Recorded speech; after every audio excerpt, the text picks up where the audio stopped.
10 random magic cards rated, day number 83, everybody. Happy Monday if you're watching in order. Good to see you. Let's start our week off right.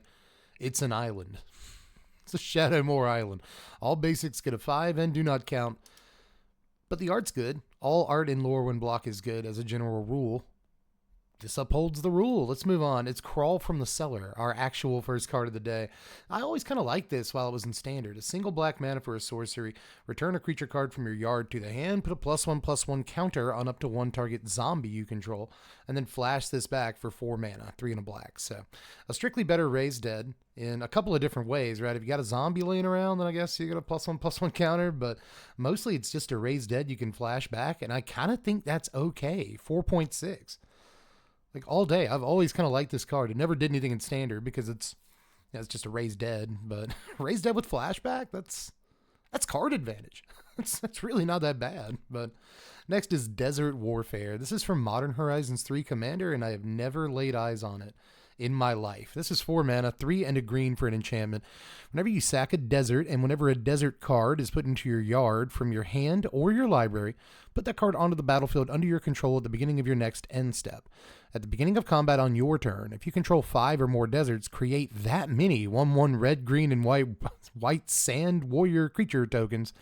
They gain haste. So, okay, as long as you got a bunch of deserts, you get at least 5, if not more, 1/1s, like every single turn. They're not even tapped and attacking. They just gain haste. So you can just have them sit there, hang out. It's kind of cool. I don't know. I like this. There's lots of ways to put deserts into your yard from your hand or library. And they just come right into play. This is kind of sick, isn't it? I'm going to give this, it's only deserts, right? So that's like super duper narrow, but I'm still going to give it like a 5.4. I actually think this card is really, really powerful if you're working within the pretty narrow power band of deserts. But still, this is really good, actually. The more I look at it, the more I'm like, we got like 7 deserts. I don't know. It's pretty good. Next is Forest. Basic lands get a 5. A lot of those today. This art's okay. It's from Dominaria. It's fine. We'll move on to Ghoul's Feast. This is from Mercadian Masks, and apparently 1 dual deck and 1 jumpstart product, so we haven't seen too much of this card. 2 mana, 1 on a black for an instant. Target creature gets +X+0 till end of turn, X being the number of creature cards in your graveyard. That's not great. I guess, I guess in standard, there are decks I'd want to try to play this in, but even those decks probably couldn't actually fit this anywhere. But, the one Lurgoyf or even just 1/1 guy, like a Gnawing Vermin or something that doesn't get blocked, suddenly it gets like +9/+0. Like, it seems okay, or at least like +6/+0. That might be all right. But I still don't think I would be able to find room for it in those decks. But I always thought this card was cool, but never actually played with it. I just guess I liked the art when I was a kid, So I'll give Feast like a 3, because I think there's probably fun stuff you can do with it as like a one-shot effect, and then maybe get it back next turn. Snapcaster? I don't know. It's probably not very good. We'll move on to Fracture. This is printed in Strixhaven. Black and a white. I remember you. So black-white. For an instant, destroy target artifact, enchantment, or planeswalker. So it's not a strictly better disenchant. If it costs the same exact amount as disenchant, 1 and any, then it would be a strictly better. But no, it's not how strictly better works. And still, I like this. It's just a hard to cast disenchant. I've always liked this card too, and it really didn't do much in standard. Like, it wasn't even in that many sideboards. But I liked it in like best of 1 on Arena. I always play like a 1-up Fracture, and it would always find a target. It's still kind of expensive nowadays too, because it's always going to find a target in Commander, like guaranteed. So card is good. I would give Disenchant like a 5. So I'm going to give Fracture like a 5.2, which is probably not like quite. It probably needs to be like a 5.5. Honestly, this card's good. This card is very good. It's also Orzhov, so extra 0.3 of a point, right? No matter what. Steward of Solidarity is up next. Printed in Hour of Devastation. This is 2 mana, 1 and a white for a 2/2 human warrior. Tap it and exert it to create a 1/1 white warrior creature token with vigilance. When you exert a creature, it doesn't untap during your next untap step. So a 2 mana guy that taps to make 1/1s every other turn. I guess the 1/1s have vigilance. I don't know. It's kind of a cute little thing, but not amazing. I guess if you can untap it, and then tap it again like multiple times in the same turn, get a bunch of guys. There's probably some combo or other with this, but the total package isn't amazing. So I'm just going to give it a 3.1. 1, sure. Anguished Unmaking. That's a magic card right there. Printed in Shadows over Innistrad. This is 3 mana, 1 a white and a black for an instant. Exile target non-land permanent. You lose 3 life. So not quite Vindicate, but Vindicate was a sorcery if I'm not mistaken. This being an instant speed, sure, I can't blow up lands and I lose some life to it. Don't care. It's still really, really good and worth a couple of bucks because of how good this effect is going to be in Commander every time. Non-land permanent. Exile, too. Exile a non-land permanent is extremely good. So I'm going to give this card a 6.2. Kind of leave it at that. Good Orzhov removal today, but is there such a thing as bad Orzhov removal? I'm sure there is, but not that I've seen. We'll move on to Overwhelming Instinct. 3 mana, 2 and a green for an enchantment. Whenever you attack with 3 or more creatures, draw a card. This originally printed in Onslaught, but it's also part of starter commander decks somehow. It's kind of neat. I can see why. It's a pretty neat commander card, man.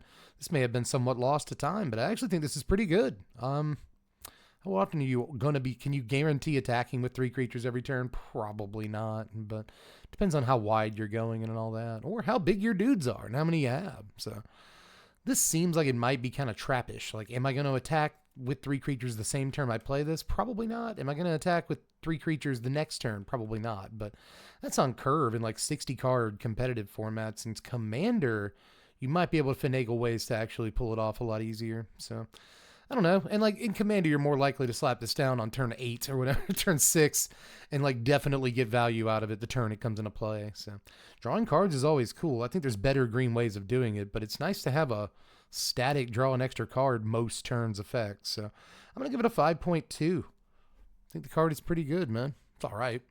We'll move on to Necro Savant. We just covered this card the other day. I really like it. Direfleet Neckbreaker. Printed in Rivals of Ixalan is our actual next card. 4 mana, 2 a black and a red for a 3/2 Orc Pirate.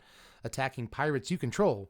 Get +2, +0. That's pretty hefty, actually. So if you're in Grixis Pirates and Commander, you might just feel obligated to play this guy, honestly. But that, again, is an incredibly narrow power band, so I'm not going to rate it too high. I'll just give it a 4.9. I do think it's slightly less good than the average Magic card, but that doesn't mean it's bad in the deck it goes in. And in Pirates, it's like a 5.7, you know? But we'll look at, ooh, Shivan Dragon. Take me all the way back. Put on that Bobby Womack. I want to go way back. Revised edition Shivan Dragon is one of the first Magic cards I ever saw, and also one of the first Magic cards I ever fell in love with. You have no idea how much of a scourge, how much of a legend this was on the kitchen table in 1995. You really don't. It was a $20 card back then. It's actually less than that now, but it was close to $20 you wanted to get your hands on one copy of Shivan Dragon in 1995. One of the premier cards in the history of Magic, one of the most iconic cards, really, too. There's some people that played in the 90s that no longer play, and they remember Black Lotus and the Moxen and all that, but some of the cards they remember the most, alongside stuff like Lotus, is stuff like Shivan and Sarah Angel and Cinder Vampire. And a lot of players have never seen a Black Lotus actually in front of them played in a game of Magic. But most people back then have played against the Shivan Dragon, right? So really holds this amazing like lore pedigree, nostalgic sort of ooze, you know, for me. So I have to give Shivan the honorary 5 of the day. Which is really sad because he's probably like a 4.6 or something like that.